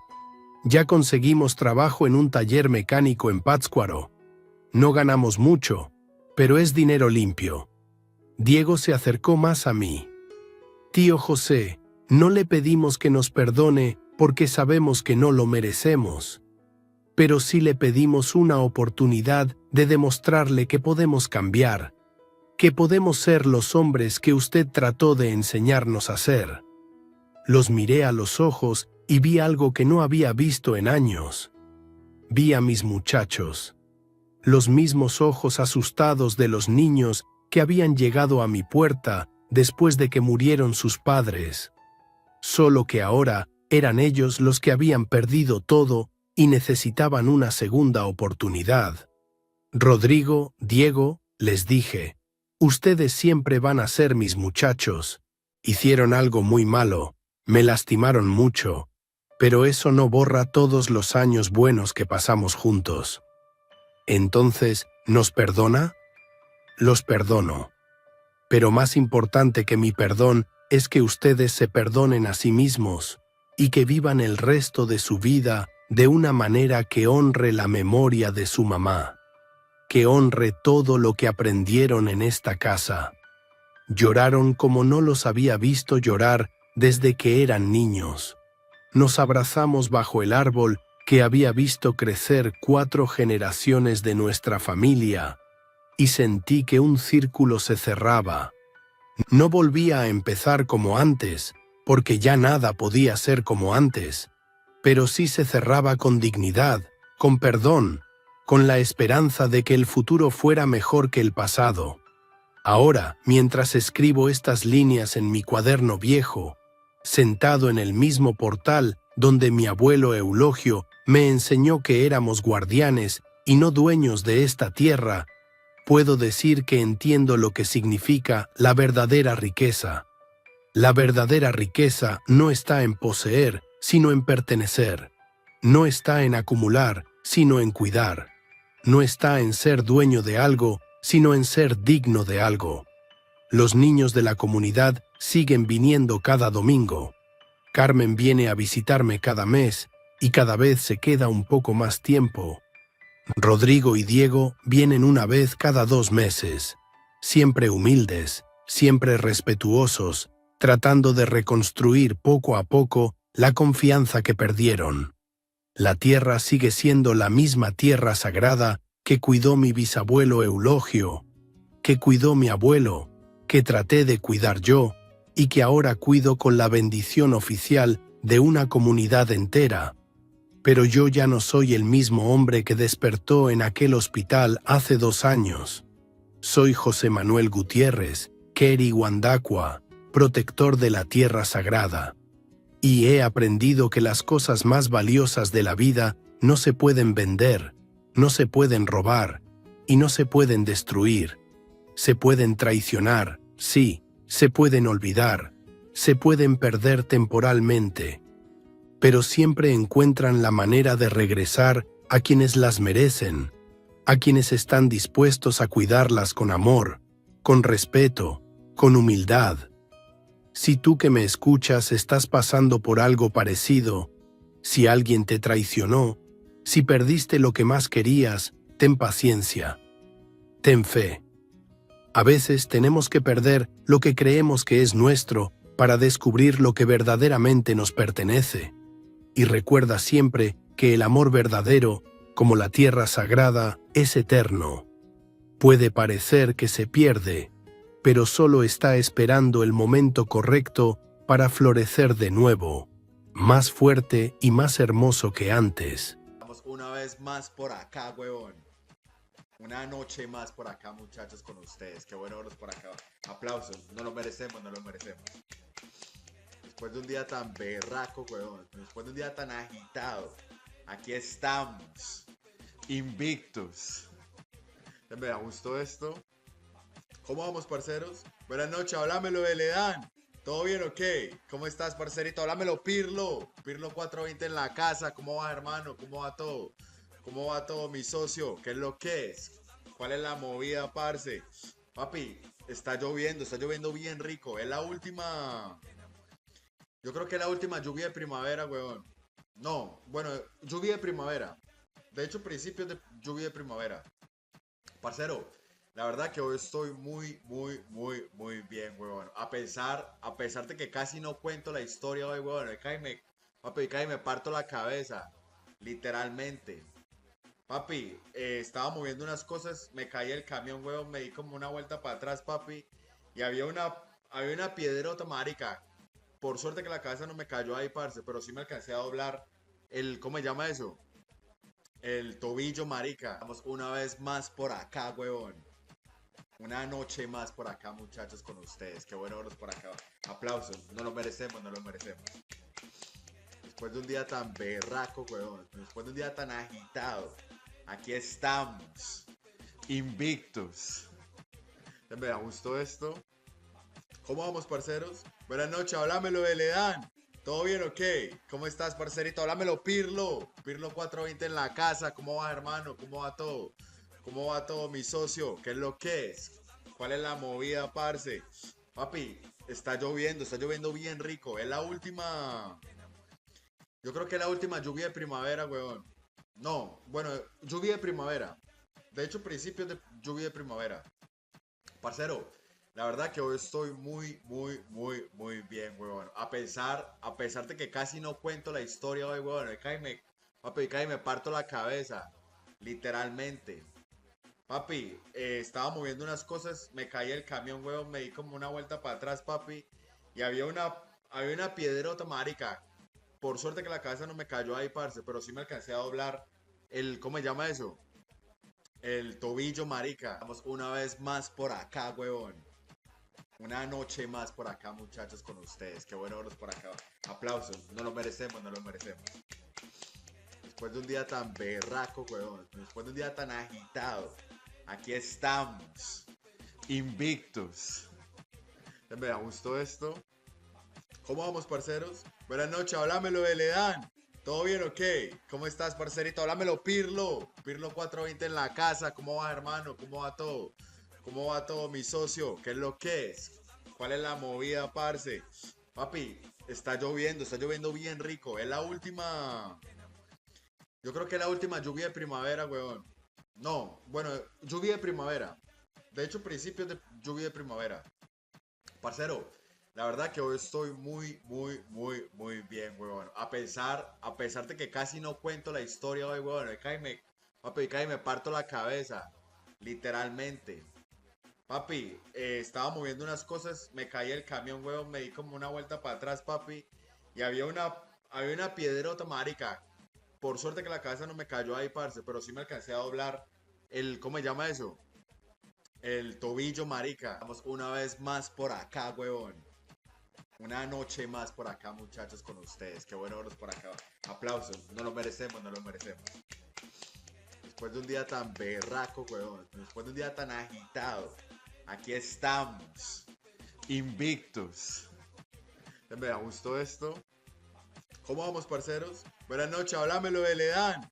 ¿Todo bien o qué? ¿Cómo estás, parcerito? Háblamelo, Pirlo. Pirlo 420 en la casa. ¿Cómo va, hermano? ¿Cómo va todo? ¿Cómo va todo, mi socio? ¿Qué es lo que es? ¿Cuál es la movida, parce? Papi, está lloviendo bien rico. Es la última. Yo creo que es la última lluvia de primavera, weón. No, bueno, lluvia de primavera. De hecho, principios de lluvia de primavera. Parcero, la verdad que hoy estoy muy bien, weón. A pesar de que casi no cuento la historia hoy, weón. Papi, cae me parto la cabeza. Literalmente. Papi, estaba moviendo unas cosas, me caí el camión, weón, me di como una vuelta para atrás, papi. Y había una piedrota, marica. Por suerte que la cabeza no me cayó ahí, parce, pero sí me alcancé a doblar ¿cómo se llama eso? El tobillo, marica. Vamos una vez más por acá, huevón. Una noche más por acá, muchachos, con ustedes. Qué bueno verlos por acá. Aplausos. No lo merecemos, no lo merecemos. Después de un día tan berraco, huevón. Después de un día tan agitado. Aquí estamos. Invictus. Me da gusto esto. ¿Cómo vamos, parceros? Buenas noches, háblamelo de Ledán. ¿Todo bien o qué? ¿Cómo estás, parcerito? Háblamelo, Pirlo. Pirlo 420 en la casa. ¿Cómo va, hermano? ¿Cómo va todo? ¿Cómo va todo, mi socio? ¿Qué es lo que es? ¿Cuál es la movida, parce? Papi, está lloviendo bien rico. Es la última... Yo creo que es la última lluvia de primavera, weón. No, bueno, lluvia de primavera. De hecho, principios de lluvia de primavera. Parcero, la verdad que hoy estoy muy bien, huevón. A pesar de que casi no cuento la historia hoy, huevón. Papi, cae me parto la cabeza. Literalmente. Papi, estaba moviendo unas cosas, me caí el camión, huevón, me di como una vuelta para atrás, papi. Y había una piedrota, marica. Por suerte que la cabeza no me cayó ahí, parce, pero sí me alcancé a doblar ¿cómo se llama eso? El tobillo, marica. Vamos una vez más por acá, huevón. Una noche más por acá, muchachos, con ustedes. Qué bueno verlos por acá. Aplausos. No lo merecemos, no lo merecemos. Después de un día tan berraco, huevón. Después de un día tan agitado. Aquí estamos. Invictus. Me da gusto esto. ¿Cómo vamos, parceros? Buenas noches, háblamelo de Ledán. ¿Todo bien o qué? ¿Cómo estás, parcerito? Háblamelo, Pirlo. Pirlo 420 en la casa. ¿Cómo va, hermano? ¿Cómo va todo? ¿Cómo va todo, mi socio? ¿Qué es lo que es? ¿Cuál es la movida, parce? Papi, está lloviendo bien rico. Es la última... Yo creo que es la última lluvia de primavera, weón. No, bueno, lluvia de primavera. De hecho, principios de lluvia de primavera. Parcero, la verdad que hoy estoy muy bien, weón. A pesar de que casi no cuento la historia hoy, weón. Papi, cae me parto la cabeza. Literalmente. Papi, estaba moviendo unas cosas, me caí el camión, weón, me di como una vuelta para atrás, papi. Y había una piedrota, marica. Por suerte que la cabeza no me cayó ahí, parce, pero sí me alcancé a doblar ¿cómo se llama eso? El tobillo, marica. Vamos una vez más por acá, huevón. Una noche más por acá, muchachos, con ustedes. Qué bueno verlos por acá. Aplausos. No lo merecemos, no lo merecemos. Después de un día tan berraco, huevón. Después de un día tan agitado. Aquí estamos. Invictus. Me da gusto esto. ¿Cómo vamos, parceros? Buenas noches, háblamelo de Ledán. ¿Todo bien o qué? ¿Cómo estás, parcerito? Háblamelo, Pirlo. Pirlo 420 en la casa. ¿Cómo va, hermano? ¿Cómo va todo? ¿Cómo va todo, mi socio? ¿Qué es lo que es? ¿Cuál es la movida, parce? Papi, está lloviendo bien rico. Es la última... Yo creo que es la última lluvia de primavera, weón. No, bueno, lluvia de primavera. De hecho, principios de lluvia de primavera. Parcero, la verdad que hoy estoy muy bien, huevón. A pesar de que casi no cuento la historia hoy, huevón. Papi, cae me parto la cabeza. Literalmente. Papi, estaba moviendo unas cosas, me caí el camión, huevón, me di como una vuelta para atrás, papi. Y había una piedrota, marica. Por suerte que la cabeza no me cayó ahí, parce, pero sí me alcancé a doblar ¿cómo se llama eso? El tobillo, marica. Vamos una vez más por acá, huevón. Una noche más por acá, muchachos, con ustedes. Qué bueno verlos por acá. Aplausos. No lo merecemos, no lo merecemos. Después de un día tan berraco, huevón. Después de un día tan agitado. Aquí estamos. Invictus. Me da gusto esto. ¿Cómo vamos, parceros? Buenas noches, háblamelo de Ledán. ¿Todo bien o qué? ¿Cómo estás, parcerito? Háblamelo, Pirlo. Pirlo 420 en la casa. ¿Cómo va, hermano? ¿Cómo va todo? ¿Cómo va todo, mi socio? ¿Qué es lo que es? ¿Cuál es la movida, parce? Papi, está lloviendo bien rico. Es la última... Yo creo que es la última lluvia de primavera, weón. No, bueno, lluvia de primavera. De hecho, principios de lluvia de primavera. Parcero, la verdad que hoy estoy muy bien, weón. A pesar de que casi no cuento la historia hoy, weón. Papi, cae me parto la cabeza. Literalmente.